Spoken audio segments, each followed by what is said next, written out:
مدرسة الشهيد إبراهيم الرفاعي تتجول في ميدان الشهداء ببورسعيد الشهير باسم المسلة، أحد أشهر ميادين مدينة بورسعيد، وأيقونتها الشهيرة التي أمر الزعيم جمال عبد الناصر ببنائها تخليدا لذكرى شهدائنا الأبرار الذين دافعوا دماءهم الزكية أمام جبروت العدوان الثلاثي من دول إسرائيل وإنجلترا وفرنسا على مصر عام 1956، والذي كان وما زال رمزا للصمود والشموخ لجميع الشهداء على مدار العصور.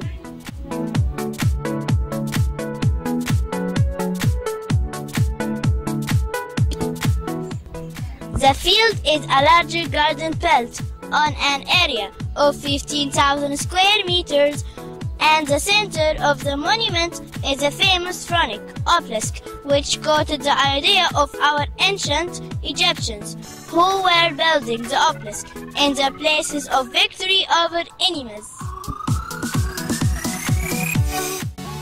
وقام بتصميم المسلة الفنان مصطفى متولي أستاذ النحت بكلية الفنون الجميلة والمعروف بمصطفى هع لصوت ضحكته العالية.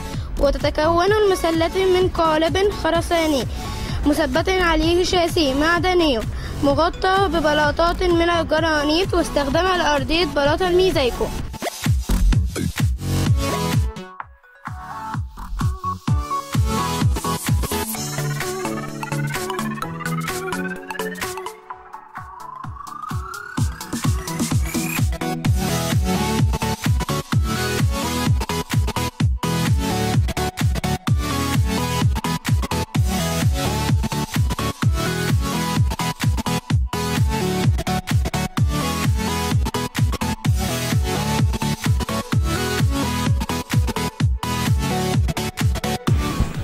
وقد تم تصميم الميدان بأمر من الرئيس جمال عبد الناصر، وهو ثاني رؤساء مصر، وهو أحد قائدة الثورة 23 من يوليو عام 1952 التي أضاحت بالملك فاروق. بعد وصول جمال عبد الناصر إلى الحكم وضع الرئيس محمد نجيب تحت إقامة الجبرية، وذلك بعد خلافات بين محمد نجيب أول رئيس لمصر بعد انتقالها من النظام الملكي إلى الحكم الجمهوري، وبين مجلس قيادات الثورة 23 من يوليو.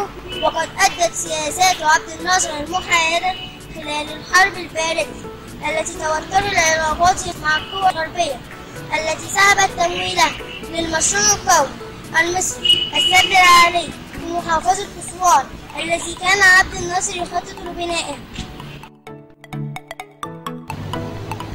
ورد عبد الناصر على ذلك بتأميم شركة قناة السويس سنة 1956، ولاقى ذلك استحسانا داخل مصر والوطن العربي، وبالتالي قامت بريطانيا وفرنسا وإسرائيل بالعدوان الثلاثي على مصر واحتلال سيناء، لكنهم انسحبوا وسط ضغوط دولية وبسبب المقاومة الشعبية التي لاقوها من مدن القناة بالأخص بورسعيد. ومنذ ذلك الحين نمت شعبية عبد الناصر في المنطقة بشكل كبير، وتزايدت الدعوات إلى الوحدة العربية تحت قيادته، وتحقق ذلك بتشكيل الجمهورية العربية المتحدة مع سوريا عام 1958.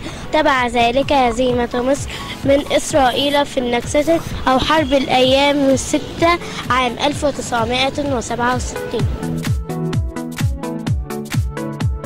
بعدها استقال عبد الناصر من جميع مناصبه السياسية بسبب هذه الهزيمة، ولكنه تراجع عن استقالته بعد مظاهرات عاشدة طالبت بعودته إلى الرئاسة، وأمر بشن حرب الاستنزاف أو حرب ال1000 يوم في الفترة من الأول من يوليو عام 1967 إلى 7 من أغسطس 1970 ضد الاحتلال الإسرائيلي لاستعادة الأراضي المصرية المحتلة في نكسة عام 1967.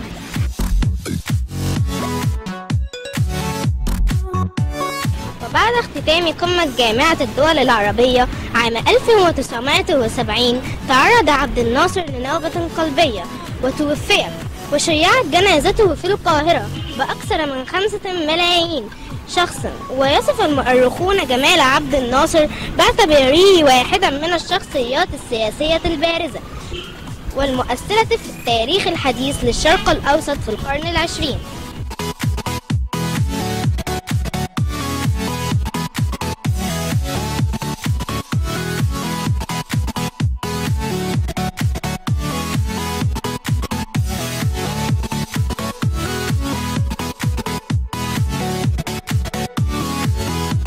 وقد قام الزعيم عبد الناصر بافتتاحها في عيد بورسعيد القومي في 23 من ديسمبر عام 1958، محتفلا مع الآلاف من أهالي مدينة بورسعيد الباسلة بانسحاب العدوان الثلاثي، وأوقد بها شعلة النصر ورفع عليها علم مصر إعلانا للانتصار، لتظل موقعا للاحتفال ومكانا مميزا لإلقاء كلمته أثناء زيارته لبورسعيد.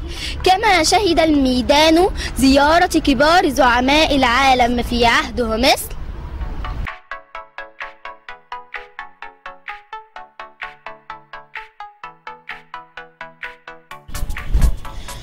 Joseph Broz Tito, Paut, revolutionary military Yugoslav politician, Prime Minister of Yugoslavia, one of the leading leaders of the World Communist Movement, founder and Secretary General of the non-Allied movement in the Cold War between the United States and the Soviet Union, and the first President of the Republic of Yugoslavia on 14th January 1953.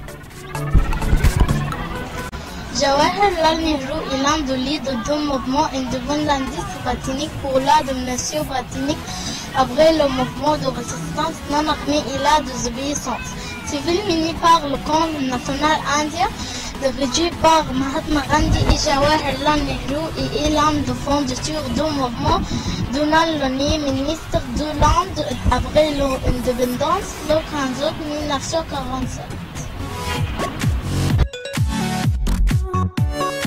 Che Guevara is a doctor, military commander, leader, symbol of the Cuban Revolution, author and author of the best-selling book throughout South America. A motorcycle diary, his image since his death has become a symbol anywhere and a universal emblem within the popular culture of all peoples of the world, which was executed on 9th of October 1967. Nikita Khrouchtchev, le chef communiste et secrétaire général du Parti communiste soviétique qui a aidé l'Égypte à construire le barrage d'Aswan, les événements les plus étrangers à l'Assemblée générale des Nations Unies quand il a enlevé ses chaussures et l'a battu sur la table.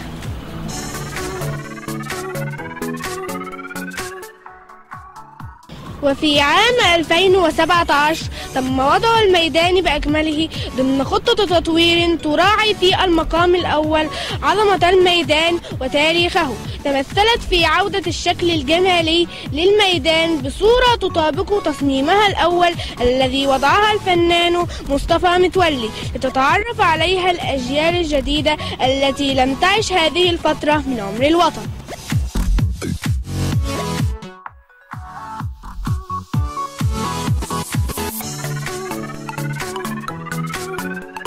The walls of the park were removed as a part of the initiative of Gardens Without Walls, which was adopted by the governor of Port-Said, General Arkan Harb Adil Ghadban, and to provide a wide green area to give a comfortable aesthetic appearance to the eye witnessed by all the marchers around it. A number of works of art have been placed in the field embodying various historical stages since 1956 until now.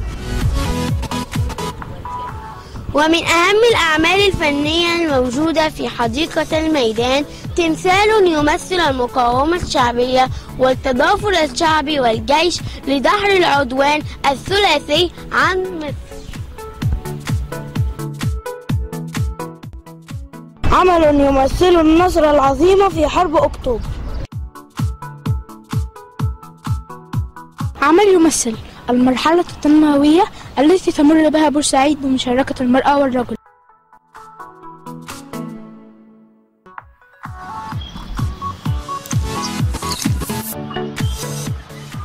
يمثل تظاهر الشعب في ثورتي 25 يناير و30 يونيو.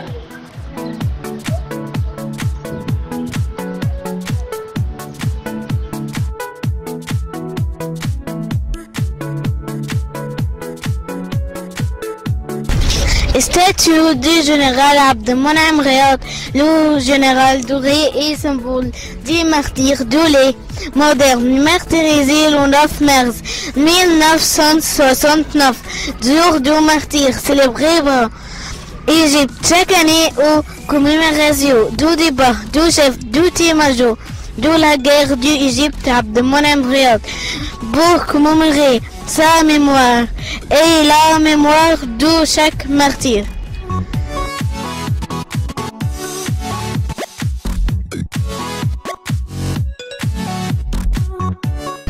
كما شملت خطة تطوير ميدان الشهداء متحف النصر الموجود أسفل مسلة الشهداء، والذي أنشئ في 25 من ديسمبر عام 1995 تقديرا لكفاح وصمود بورسعيد وأبنائها ولتوثيق بطولاتهم. وقد تم وضع تماثيل نصفية تجسد أبطال المقاومة الشعبية في بورسعيد ضد العدوان الثلاثي الذي قامت به كل من دولة إنجلترا وفرنسا وإسرائيل على بورسعيد عام 1956، وتقديرا لرئيس مصر وقتها وتخليدا لذكرى أبطال المقاومة العاطرة وتقديرا لتضحياتهم الثمينة.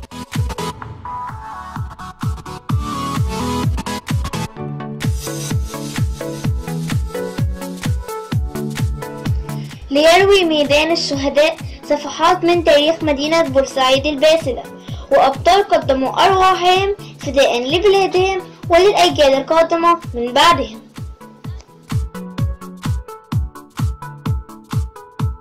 على ناصية العالم وقفة بقالها زمان، كان اسمها تنيس وبلوزه كان يا مكان، بين القناة والبحر اتولدت من جديد مدينة عبقرية، وهي دي بورسعيد، بلد ما فيش زيها في جمالها أو سحرها.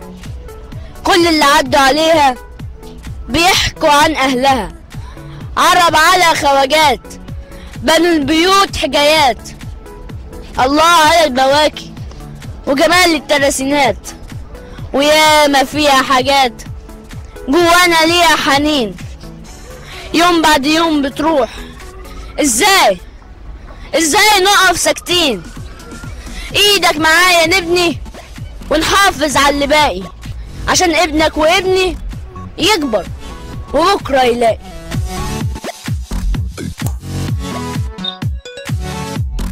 We were very pleased to visit Martyr Square in Burnside.